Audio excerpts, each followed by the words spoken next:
I parked the Jeep in the garage and we had a bunch of oil dumped underneath there, and as we took a look to find out where that's coming from, it came from the output seal to the front drive shaft on the transfer case. Now this is after we put all that work into it and everything.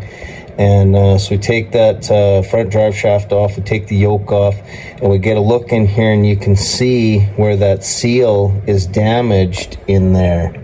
It kind of, if you could see, it kind of looks wavy. It's actually ripped right there. Hopefully you can see where it's actually ripped right there. And then if you take a look, it looks like it's all distorted in here. We got all our hardware on the bench here. Here's that front drive shaft, and really all it was a 8mm wrench to get all those bolts out, and then we've got that's our rubber seal that goes in there, and then our nut, and that nut was 1 1/8 and 8mm for those, and that pretty much disassembles what we need to get at that seal. When we took this off, we noticed in here too, we've got a damaged rubber or boot or cover or whatever, and I do believe that's called the velocity joint. So probably a good idea to try and grab that and fix that too, because you don't want to get a bunch of mud and dirt and stuff in there, and it won't take long before that gets wrecked too. So notice that when we took it apart. And then when we're looking at our yoke here, when we remove that, as we take a look, I got it all cleaned up here, and I'm not seeing anything that jumps out at me to show me that there's a problem. But you can kind of see where the seal is riding, where that shiny spot is. So it's riding on top of this dust shield. I don't see any damage on here that would indicate something that would cause that seal to fail. So just take note of that, and then we'll remove that seal and replace it and put everything back together. We got that seal out of there, and all I did was I just took the basically my extension here with Robertson end, and then I just had that on to the screw, and I hammered the end just to dimple it, just to get it started. So just once I got that started, and then so I hammer that, dimple it, and then I use the impact, and then I screw those 2 screws in. Once those are screwed in, then I just use a tool like this, and I pry it off of the edge to work that out of there. It came out pretty good. That is because this one here does not have a lip on the end like this new one that we're going to put in. This one will have a lip on it, so in the future when you go to remove this one, you can use like a screwdriver or chisel or something like that. Get in behind there, work it around, pry from that lip. So this is the new seal here, and that ends up being a Timken 3946. And this is the old seal. I don't know what this is, but I think it might be a National just because of the color. But anyway, when we get it out, we actually see that this whole lip here is pretty much tore right off, except for that spot there, and that was at the bottom. I think this is what we were looking at, and this was kind of hidden all in behind there. So when we were looking in there, we seen some rip here, and we seen this is all wavy at the bottom, but that's the shape it's in. We're gonna remove that and put this one in. So when we put these seals in, what I like to do is I just like to put some RTV sealant around here, let that tack up, kind of set up for a little bit before we drive that in. So here's our RTV sealant there.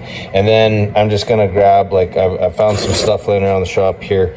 So I basically found a piece of metal that's gonna go around the whole perimeter of the seal, and put that on. And then usually what I do with a seal like that is I'll just kind of tap it like this, just to get it started. I'll work around with a bar, something like that. You know, you could even use like an extension or something, and just kind of tap that, get it all started. And then once that's started, use with this plate here, because you want it to contact the whole perimeter of the seal. Find like a piece of pipe or something like that, and then you're gonna hammer it like this, basically. You know, you can go back and forth, try and get that on there straight. So once that seal is in there, the next thing is we need to install our yoke. And as we see here, this is that dust shield, and there's that ridge where it's gotta climb up over top of that ridge to get on the dust shield, and that's where it's riding. So you can use some Vaseline, you can use some grease, use something, and because this is splined, so when you're tapping that on there, you know, you'll go nice and gentle and you'll be tapping that on. You can't turn it to kind of wiggle it past the lip of the seal. It's got to kind of go straight on and in. So we want to use some kind of lubrication in hopes that we're not going to damage that seal. And I don't know, maybe that's what happened here. Maybe when we're installing the yoke, maybe that grabbed that seal and it wasn't you know, it wasn't riding all the way around on here. Maybe some of the seal was on here and some of the seal was on there, and then after a while, that's what caused a situation where it ripped like that. I don't know. It's just speculation, but anyway, you want to be able to lubricate this portion here when you're driving that home, so it hopefully doesn't damage your seal.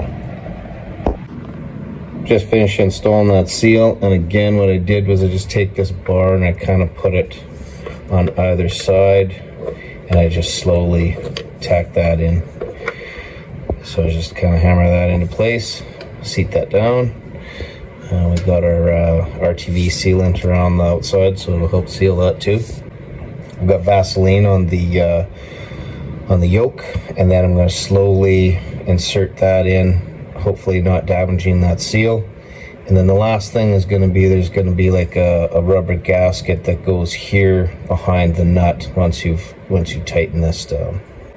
We slowly push that yoke on. We don't want to damage that seal. We got that bottomed out. Now there's going to be a rubber gasket that goes in here, and then the nut, and we'll torque that down.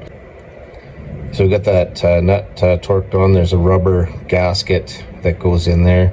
So you'll have to line that up with the splines. You could use a screwdriver, a small wrench, poke that in there, get it lined up, get it seated down in there, and then tighten up your nut. I just use the impact myself.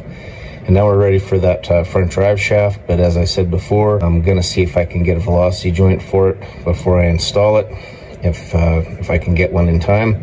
If not, then reinstall that front drive shaft and fix that joint later when parts are available.